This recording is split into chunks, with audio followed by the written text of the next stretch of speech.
Welcome to another lecture on public speaking skill. We have ended our previous discussion by briefly mentioning some steps. For example, we had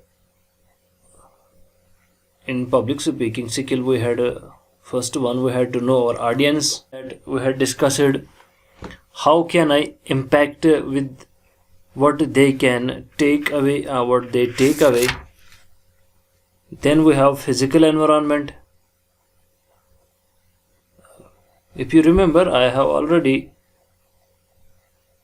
mentioned a brief discussion on that. Then we had eye contact, how we may be good speakers in public when we have a good contact with them, good eye contact. Then we have body language skills. Now it is the turn of the another step, word choice.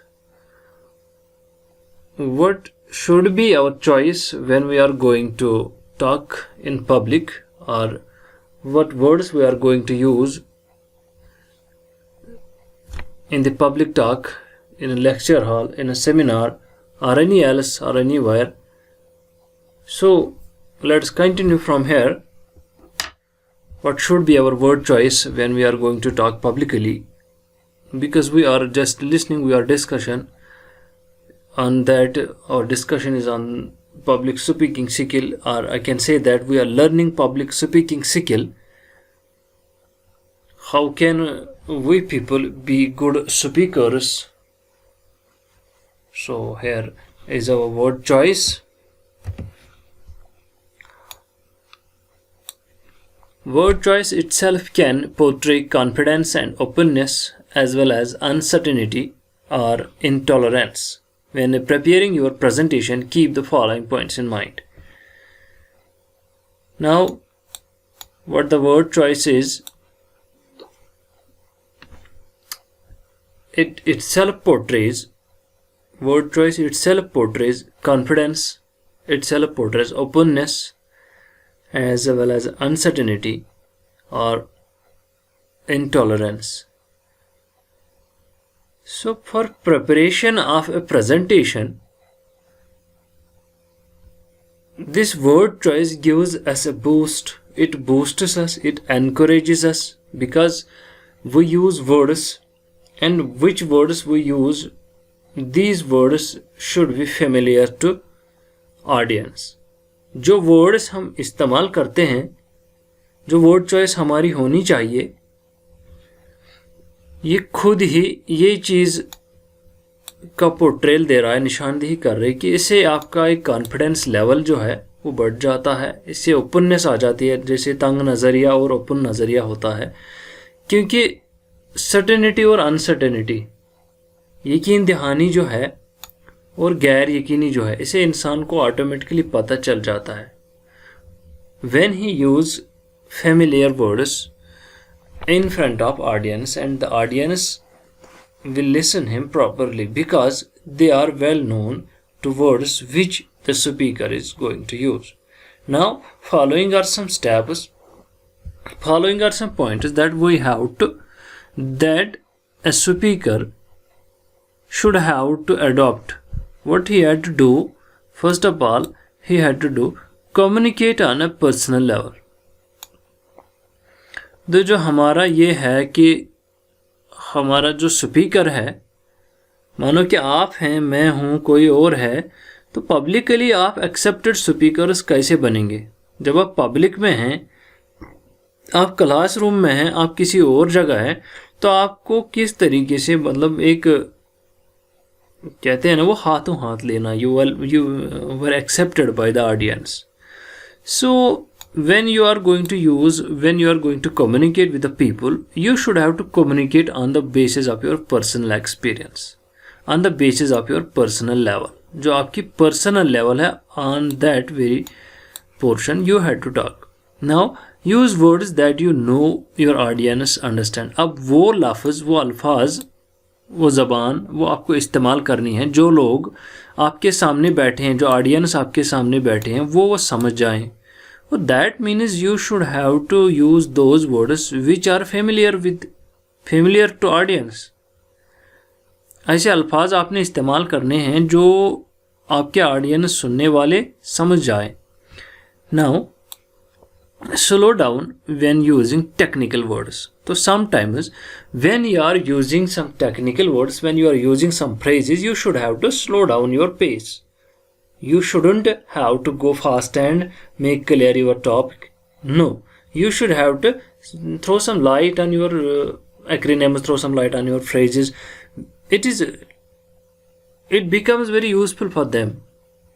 Otherwise, it will mar your lecture. It will mar your lecture. It will mar your public talk. Be sure to clearly pronounce what it says.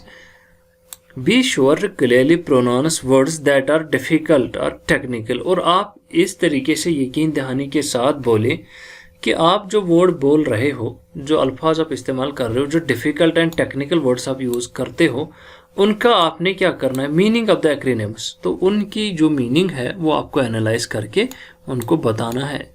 ये acronym होता है हम किसी word का, जब हम formula या किसी वर्ड का शॉर्ट फॉर्म बना लेते हैं तो उसे एक्रोनिम बोलते हैं.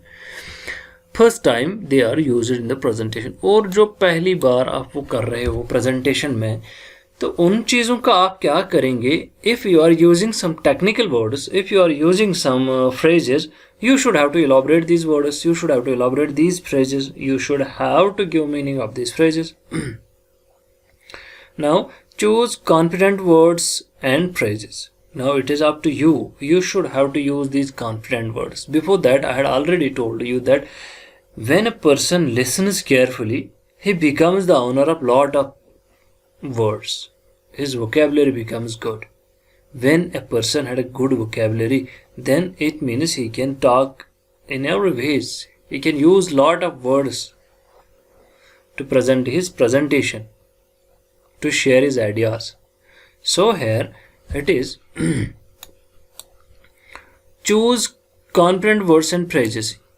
तो आपको वो words और phrases यूज़ में लाने हैं, इस्तेमाल करने हैं जिन पे आप खुद कॉन्फिडेंट हैं, जिन पे आपको खुद का अबूर है. Use phrases such as. तो कौन से फ्रेजेस ऐसे आप अक्सर बेशतर हम तो यूज़ करते रहते हैं, लेकिन अब क्या करना है. If we have a question in front of that what words you are going to use in a public talk, then we should use these phrases. I'll find out and get back to you. Maybe someone asks you, can you explain that? Maybe your audience, among your audience, someone asks you a question. You are unaware of that very question. तो जो question आपसे पूछा जाएगा, आप उसका इल्म नहीं है, आपको उसका जवाब नहीं है. Then you can talk to them. Then you can to tell them that I'll find out and get back to you. मैं इसका पता कर लूँगा फिर आपको बोल दूँगा. यहाँ तक कि आप वहाँ उनको धोखा नहीं देंगे. तो यही असल में कॉन्फिडेंस लेवल यही है. जब आपको पता है तो बोल दो, जब नहीं पता है बोलो I will try to find out and get back to you. मैं इसका देख लूँगा फिर बोल दूँगा. We can solve that. Let me see what can I do. हम उसको सॉल्व कर लेंगे, चलो मुझे देखने दो. कभी कभार हम ये करते हैं, let me see what can I do, I can explain that, here is what I can do. चलो ये है जो मैं कर लूँगा. I will be glad to help you. तो ये कुछ फ्रेजेस हैं. Why we want to work with you, हम we are here to support your needs. तो ये जो फ्रेजेस हैं ये हम कभी कभार यूज़ कर सकते हैं, लेकिन हमें ऐसे एक्रोनिम्स और हमें ऐसे फ्रेजेस यूज़ नहीं करने हैं जिससे क्या हो जाएगा, जिससे हमें हमारे ऑडियंस को प्रॉब्लम होगी, वो समझेंगे नहीं. Now what we shouldn't have to do, क्या हमने नहीं करना है ज़रा वो देखते हैं. Use non words. Non words means वो वर्ड्स हमने इस्तेमाल नहीं करने हैं, या तो वो रिपीटेटिव वर्ड्स हैं या फ्रेजेस हैं, या हम बार बार ओके, नाउ, लाइक दैट, वगैरह वगैरह वर्ड्स बोलते हैं, तो वो हमने यूज़ नहीं करने हैं. जैसे कि हम कभी कभार when we are in a conversation with another person and he is talking with us in good manners and our answer is just like ha, yeah, this we should have to eliminate from our talk. तो ये चीज़ हमने नहीं करना है.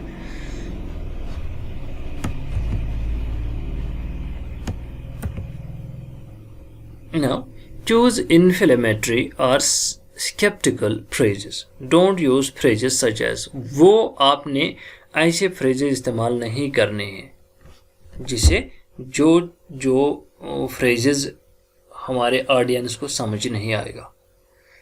Sometimes हम कुछ choose करते हैं, कुछ फ्रेजेस बोलते हैं, लेकिन यहाँ पर क्या करना है, कुछ इन्फ्लेमेंट्री ऐसे जिनको हम छोड़ भी सकते हैं, जिनको हम स्किप कर सकते हैं. For example, you will have to, तो ये नहीं करना है. You will have to, you must, I will try, I it's against our policy, you don't understand, you should, would you mind if I get a chance, oh we never. तो अगर आपको याद होगा कि मैंने आप लोगों को बताया था, कभी जब इंसान को हम बोलते हैं भाई मुझे ये काम करनी है, if he is willing to do, then he will definitely tell you that okay I will do it. Otherwise अगर उसको नहीं करना है, वो क्या कहेगा, if I get a chance I will do your work. ये भी नहीं करना. हम किसी को बोलेंगे would you mind please, would you mind please, क्या आप इसको ज़ेरे गौर में लाना चाहोगे. तो ऐसे लफ्ज़ हमने यूज़ नहीं करने. You will have to try, आपको ऐसा करना है, या आई विल ट्राई. तो ये चीज़ें हमने नहीं करने हैं. ये हमारा होता है. हमें वर्ड चॉइस हमारी कैसी रहनी चाहिए, किस में, हमारी वर्ड चॉइस पब्लिक स्पीकिंग में कैसी रहनी चाहिए. Public speaking, sometimes we are in a public to speak with people, या हम किसी भी जगह बैठे हैं, या हम लेक्चर दे रहे हैं, या हम पब्लिक सर्मन कर रहे हैं, या हमारा डिबेट डिस्कशन चल रहा है. तो वहाँ पर जब हम बातें करते हैं तो वहाँ पर हमने क्या करना है, वहीं पर हमें इन चीज़ों का ध्यान रखना है.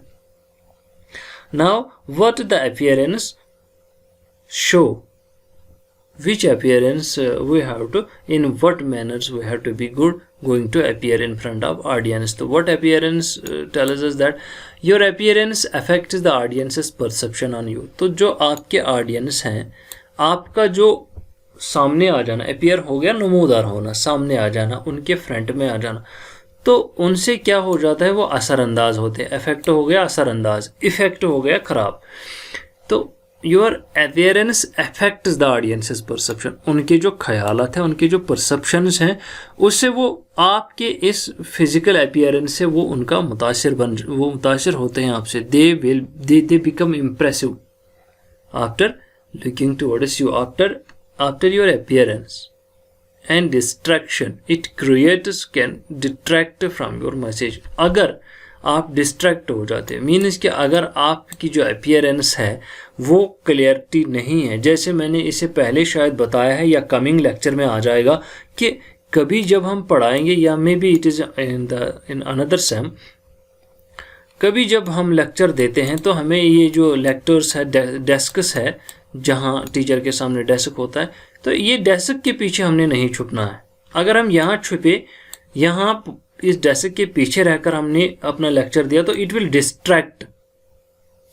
ये डेस्क डिस्ट्रैक्ट करेगा. It creates and detract from your message. तो यही एक डिस्ट्रैक्शन क्रिएट करेगा. इसीलिए पर यहाँ पर ये बात ही बताते हैं.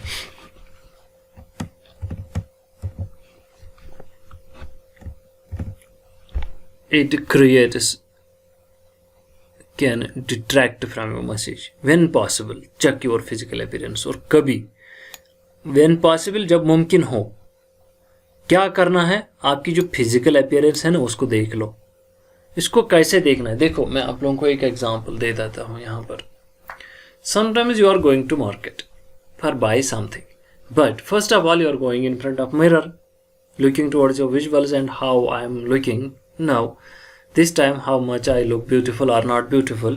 What I had to do, first of all you are making to prepare yourself before going to the market. Same is the case to your presentation. When you are going to present something in front of the audience, first of all you should have to look or visualize yourself.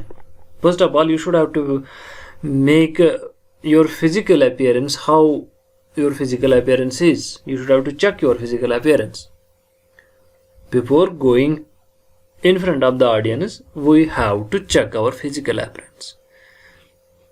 अगर possible है तो ऐसे, अगर नहीं है, if it's not possible, then you should go in front of a mirror, full length mirror, and prior to your presentation. Before going to in front of the audience, before going to present your presentation, you should have to check your physical appearance. Physical appearance जो आपकी है, आपका coat ठीक है, आपकी shirt ठीक है, आप बिल्कुल सही हैं, आपकी हेयर स्टाइल ठीक है, आपका फेशियल एक्सप्रेशन ठीक है, हर एक चीज़ आपको देखना है, वो अपीयरेंस में आ जाती है. और क्या चीज़ें हमने करनी है, थिंग्स टू लुक फॉर, किन चीज़ों के बारे में हमें देखना है. सबसे पहले पुअरली फिटिंग जैकेट्स. तो जो जैकेट, जो शर्ट, जो भी आपने पहना है, तो उसकी फिटिंग कैसे है, कैसे बैठा है, किस तरीके से लुक, अभी मेरा जो लुक है कैसी है. क्योंकि बॉडी लैंग्वेज जब हमने पढ़ी है, मैंने बॉडी लैंग्वेज में आप लोगों को बताया, हाँ मैं अभी जो बता रहा था आपको वो बॉडी लैंग्वेज में आता है. बॉडी लैंग्वेज जो मैंने आप लोगों को बताया है, we have discussed earlier in our topic what body language should be. In body language these things are there, क्योंकि sometimes your audience may be impressed by your body language. So here is poorly fitting jacket. तो इसको पहले देखना है. Inappropriate and excessive accessories. कुछ ऐसा मत है मेरे साथ जो inappropriate है मेरे साथ. कभी कभार ऐसे हो जाता है. मैं आप लोगों को एक जोक के साथ साथ एक एग्जांपल दे देता हूँ. 3 Idiots में जब वो किसको, जब वो फुंगसुंग वांगड़ू जो उनका फ्रेंड होता है उसके बारे में, आमिर खान के बारे में जानकारी मिलती है उनको. तो excessive, inappropriate and excessive accessories जब वो देखते हैं, क्योंकि उनको चतुर के पास जाना था और एक बंदा बिना पैंट के आ जाता है, तो बेसिकली वहाँ पर हमने ये है कि उनको देखना चाहिए था. यही हमें to come before in front of the audience. First of all, we should have to look towards to ourselves. We should have to check our physical appearance. हमें अपनी physical appearance कैसी है वो check करनी. Distracting colors or clothing designs. तो ये चीज़ भी हमने जहन नशीन करनी है. तो मैंने जो कपड़े पहने हैं, मैंने जो ये पहना है, इसके कलर वगैरह सब कुछ हमें देखना पड़ता है. जैकेट बटन्स और अनबटनड. जैकेट जो पहना है या शर्ट जो पहनी है, इसमें बटन लगे हैं कि नहीं लगे हैं. If my shirt is buttoned or unbuttoned, if my shirt is good or it is bad, if my looks are this time bad or good. After all, we had to check our physical appearance before going to the class or before going to in front of the audience. Now, what else can you think of? उसके अलावा आप क्या सोच सकते हैं? मतलब जब आप पब्लिक में जाएंगे तो पब्लिक में जाने से पहले पहली बात, प्रेजेंटेशन जो है फुल प्रिपरेशन होनी चाहिए. ये हो गया पहला. दूसरा, आपका फिजिकल अपीयरेंस कैसा है उसको चेक करना है. आपकी साउंड क्लैरिटी कैसी है उसको चेक करना है. आप किस तरीके से बोलोगे उसको चेक करना है. ये सब कुछ करने के लिए just come in front of a mirror. एक शीशे के सामने आ जाओ और अपनी प्रेजेंटेशन वहाँ पर दे दो और अपनी बात वहाँ करो अपनी शीशे के सामने और बोलो कि मैं कैसा हूँ. क्योंकि बॉडी लैंग्वेज जो हमने पढ़ा है, तो बॉडी लैंग्वेज में भी बिल्कुल इस चीज़ की जिक्र की गई है.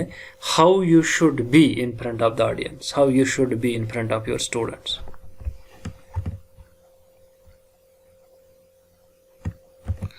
Now it is putting it all together, your speaking style. इस सब को, इस स्पीकिंग स्किल को इकट्ठे के लिए या इसको हम एडॉप्ट करने के लिए हमारे पास कौन से ऐसे तरीके हैं कि हम जब पब्लिकली किसी से बात करेंगे तो हमें क्या करना है. That means to adopt all the skills for becoming a good public speaker, we should have some steps that we have to follow. First of all, the best way to come across as sincere and interested is to be yourself. सबसे पहले हमें क्या करना है?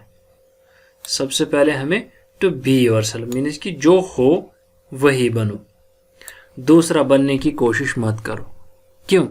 देखो, अभी I am this time if I am thinking, इस time मैं आपके सामने हूँ. अब मुझे ये करना है मैं ही रहूँ, ना कि मैं दूसरे को कॉपी करके उसके तरीके से पढ़ाऊँ आपको. देखो, नेचर ने हर एक में अपनी अपनी एबिलिटीज़ भरी है. It is better to elaborate and analyze your own abilities. It is better to be you yourself, not by others. It is not better to compare with others. It is better to be yourself.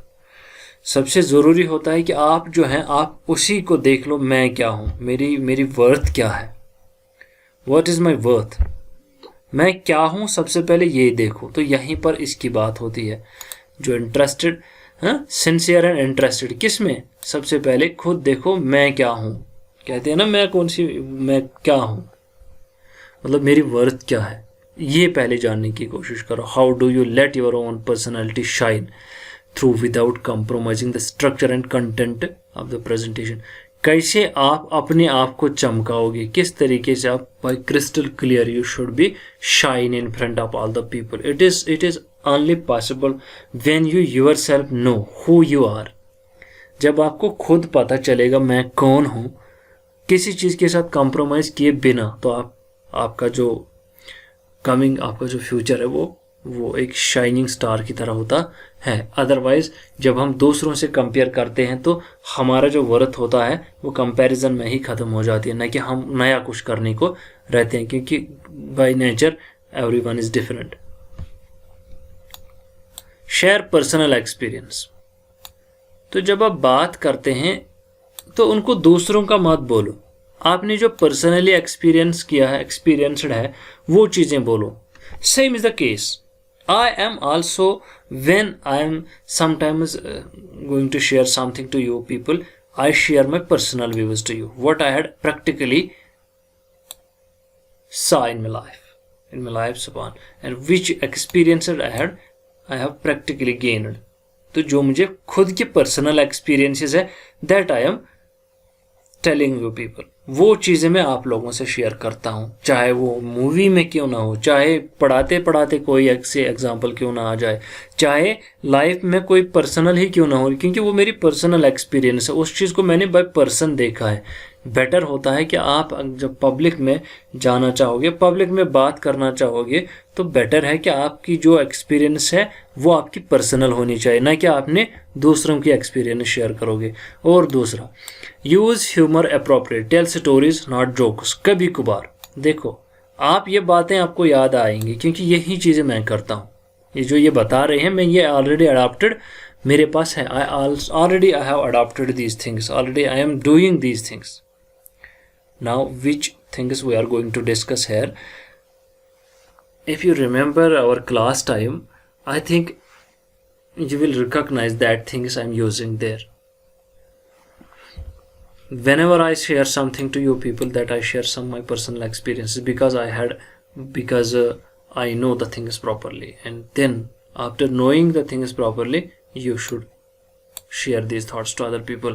Use humor appropriately. कभी कभार आप humerus, एक मज़ाहिया भी वहाँ पे बता सकते हो। What you can be their side them to the students. कभी कभार आप स्टोरीज़ बता दो, कभी कभार स्टोरीज़ बता दो, न कि जोक मत बताओ। जोक तो मैं बोलता नहीं हूँ, लेकिन स्टोरीज़ में ले आता हूँ। कभी कभार स्टोरी होती है, कभी कभार मूवीज़ होती है, कि मूवीज़ भी एक स्टोरीज़ की तरह ही होती हैं। तो यहाँ बड़ा कुछ होता है छुपा के, तो इसलिए कभी कभार आपने जब ये चीज़ें करनी है, और रिलैक्स होके बोल दो। मतलब रिलैक्स मीन्स कहते हैं ना बिंदास होके बोलो। Speaking in natural conversational style, जिस लिहाज से आप बात करते हो उसी अंदाज में बात करो। मतलब ए नेचुरल कन्वर्सेशन मेथड होता है हर एक को। Everybody is having a natural instinct, a natural habit, how he and she can talk to other people and how he and she can be present the presentation in front of other। हर एक का अलग अलग है। देखो, अगर यहाँ तो अब टीचर्स की बात करेंगे तो लोग अगर देखेंगे तो बहुत सारे टीचर्स हैं, हर एक अपने तरीके से पढ़ाता है, लेकिन हर एक का अपना स्टाइल है, हर एक का कन्वर्सेशन करने का, बातचीत करने का अपना अलग तरीका है। तो हर एक अपने तरीके से समझाने की कोशिश करता है, हर एक अपने तरीके से लोगों के साथ बात। Avoid reading from the script. और दूसरा, जब आप प्रेजेंटेशन कर रहे हो तो ज़्यादा कोशिश करो, क्योंकि हमने पढ़ा है we should have to be in eye contact with our audience. जब हम ऑडियंस से बात करेंगे तो क्या करना है हमें, मैंने आप लोगों को बताया कि हमें आई कंटेक्ट में रहना है, हमारा आई कंटेक्ट रहना चाहिए। कितना टाइम का, 5 या 10 सेकंड हमारा आई कंटेक्ट रहना चाहिए, to everyone, with everyone. अब अगर हम टेक्स्ट पढ़ेंगे तो टेक्स्ट किया जो हमारे पास स्क्रिप्ट है उसको पढ़ेंगे तो आई कांटेक्ट खत्म हो जाएगा, तो इंटरेस्ट खत्म हो गई। इसीलिए यहाँ पर ये चीज़ है, अवॉइड रीडिंग स्क्रिप्ट, क्योंकि असल में बात उन्होंने पहले ही जो हमने लेक्चर में डिस्कस किया है कि असल में जब आई कांटेक्ट होता है तो इंटरेस्टेड रहते हैं। Use your visual aids as your notes rather than reading from them as. तो इस तरीके से जैसे मैंने कहा कि विजुअल्स जो होते हैं, विजुअल्स हमारे यहाँ इंटरेस्ट पैदा करते हैं, हमारे सेंसेस को विजुअल्स कैच कर लेते हैं, कैचअप करते हैं, तो विजुअल से हम ज़्यादा सीखते हैं इंस्टेड ऑफ किसी आप ये जो स्क्रिप्ट आपके पास है उससे पढ़ते हो। जैसे हमारे पास स्क्रिप्ट ये है तो मैं अगर इसको पढ़ूँ सिर्फ और आपको कुछ नहीं दिखाऊंगा तो कम समझ आ जाएगा। अब मैं साथ साथ में विजुअल एड्स मैंने बता रहा हूँ यहाँ पर, इसको कभी इनसर्कल करता हूँ, कभी अंडरलाइन करता हूँ, something I am using, some aids I am using here and it becomes good for you and you are understanding the things. तभी तो यहाँ पर ये चीज़ है, become involved and committed to your topic, it will show.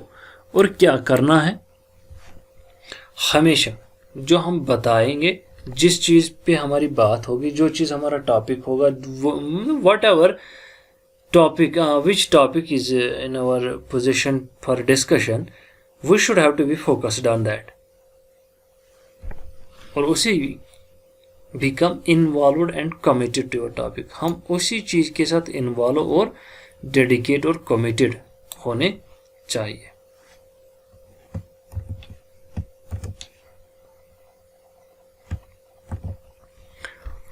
Tips to overcome nervousness, और हमारे यहाँ नर्वस जब इंसान हो जाता है, sometimes first time all peoples get nervousness, I am telling you, पहली दफ़ा जब कोई इंसान सामने जाता है 100 लोगों 1000 लोगों के सामने तो वो नर्वस होता है। और उस नर्वसनेस के लिए मैंने आप लोगों को बताया था, जब एयर कंप्रेशन बन जाता है, जब हमारे मसल्स जो हैं ये राइजिंग एंड फॉलिंग, जब हमारा पिच होता है, हमारे वोकल कार्ड्स जब श्रिंक हो जाते हैं, मसल्स का टेंशन बन जाता है, तो हम नर्वस बन जाते हैं। नर्वस कैसे बन जाते हैं वो आप लोगों को पता है कि जहन में बहुत कुछ होता है जिस वजह से नर्वस बन जाते हैं और फिर हमारी बात सही नहीं होती। उसके लिए मैंने कहा था कि हमें रिलैक्स होकर बात करनी है, क्योंकि रिलैक्स होएंगे तो हमारा जो मसल श्रिंक है वो नहीं हो जाएगा। तो जब मसल का श्रिंक नहीं होगा, मसल्स टाइट नहीं होंगे वोकल कार्ड्स के, तो हम बात अच्छे से करेंगे। इसीलिए उस नर्वसनेस से हम कैसे निकलेंगे। Everyone experiences nervousness before presentation. The trick is to make your excess energy work for you and fueling it in your presentation. तो हर कोई जो है पहली दफ़ा नर्वस हो जाता है, तो इस नर्वसनेस से क्या हो जाता है, सबसे पहले हमें क्या करना है, by fueling it, that means you should have to be prepared before that, before going in front of the audience or before going to present your presentation. First of all you should have to be preparation of that. सबसे पहले उसको prepare करो, यानी prepare, पहले ही उसको तैयार करो, पहले ही उसको बोल दो। Research has shown that 50% of nervousness is caused by lack of preparation. Knowing your topic and that your presentation is well organized gives you confidence. Section 5. Okay, तो क्या है यहाँ पर, research has shown this. Only 50% of nervousness is caused by the lack of preparation. We are unprepared. When we are unprepared, we become nervous because we don't know how to prepare it. We don't know how to get introduction, how to introduce ourselves, how to present my topic in front of lot of these audience. क्योंकि seminar जब होते हैं वहाँ पे जब paper present करना होता है तो वहाँ पर एक थ्रेटनिंग सी हो जाती है, एक नर्वसनेस सी पैदा हो जाती है। क्यों? क्योंकि वहाँ पर जो इंटेलेक्चुअल्स होते हैं, डेलीगेट्स होते हैं, they are well educated people.